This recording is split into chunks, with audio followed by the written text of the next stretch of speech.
Hello, everyone, and welcome to the episode of the BD Show. I'm here to do a non-spoiler review for Kraven the Hunter, the last and final Sony-verse movie. As always, non-spoiler thoughts first, so I won't spoil anything. I'll do a separate video for that. And as expected, this movie was very up and down. I thought Aaron Taylor Johnson was good. I don't think he was perfect. I think he was a bit miscast. Kraven, growing up, I didn't read him a ton. Kraven's Last Hunt, I think I read when I was younger. But when I think of Kraven, I think of someone who's more physically imposing. And Aaron Taylor Johnson's in really good shape, don't get me wrong. And I think he's going to be 007, James Bond. And I'm excited for that. I think they're going to. I think in 2025 they'll announce that. But I think he was a bit miscast. They need someone just like wider. And I think Jason Momoa would have been good, but he's so saturated at this point with all the movies he's been in that I don't think it worked. But just from a look standpoint, I think he was a bit miscast. That being said, my biggest problem, the one spoiler thought, is the accent. In real life, he's British. He does an American accent in a lot of movies, which is fine. But I don't know why he did an American accent in this movie. Kraven's not American. He always has an accent, especially like in the Spider-Man animated show. And so that really, really confused me. He starts off the movie in prison, and he does this Russian accent. And I thought it was okay, but I think he should have just stuck with that throughout the whole movie. I don't know why he does this American accent. For me, it's very disorienting. It doesn't really make any sense. Russell Crowe is his father, and I'll get into his character, but there's not much to spoil. He's just kind of like a gang leader, a mob boss, and he has a Russian accent because they are Russian, but for some reason, Kraven doesn't have it. So it's a little bit disorienting there. Another problem I have with these movies and just Sony, I think their big mistake is they don't stylize these movies enough. All of these movies seem to have the same exact feel. They're very, very almost early 2000s-esque action movies where you don't really have to think a ton and a lot of things don't make sense. And for a long time, that's what movies are like. That's what I really talk about a lot on this channel is how we analyze movies to no end because of Twitter. I don't want to say back in the day. I'm not that old. I'm only 31. But when I was a kid, and even before that, and even when I was a teenager, you'd go to the movies. It would be 2 hours of entertainment, unless it was a movie that you really, really were into, like an Oscars movie, or maybe like a Star Wars movie. Like you wouldn't really analyze the movie. I mean, you talk about it, but it wouldn't really be something that bothered you. I mean, if it was bad, you might be bothered, but a lot of these Sonyverse movies remind me of that.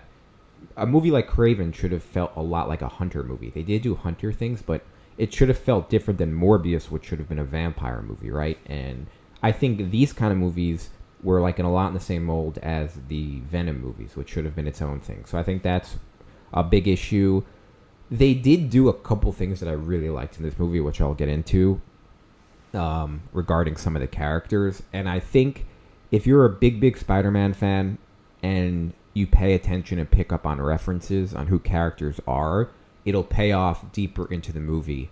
And that's really all I ask for these movies is, I know people are going to say, oh, you should have higher expectations for movies. I disagree. I think it's insane to go into 100% of movies expecting the same type of movie.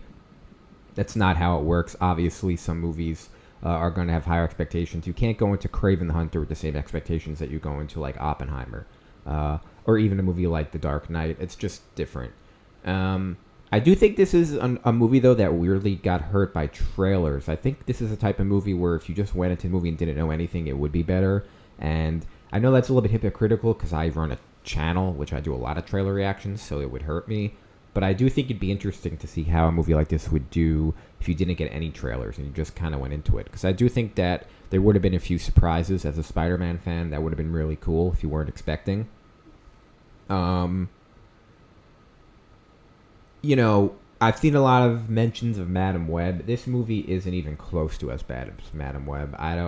Madam Web is one of the worst movies of all time. I don't want to spoil I'm going to do a top 10 best and worst movies of 2024 list, and I don't want to spoil it, but man, Madam Web is looking safe for that number one spot, and not even close to as bad. I would even say this is a bad movie. I say this is a mediocre movie. I think it'll skew bad just because of the narrative around the Sonyverse movies, but when you just judge this movie on its own, I'd say it's just mediocre. And yeah, I don't, I'm going to get into more In the spoiler section, I'll do more, but I don't. It's just kind of a dud of a movie. It's not a movie that's incredibly rewatchable. So yeah, I don't really have a ton of hot takes about this movie. I'll get into the spoilers. I just thought it was a mediocre movie. It was a lot what I expected. A lot of people are giving like these crazy hot takes. It's the worst movie ever.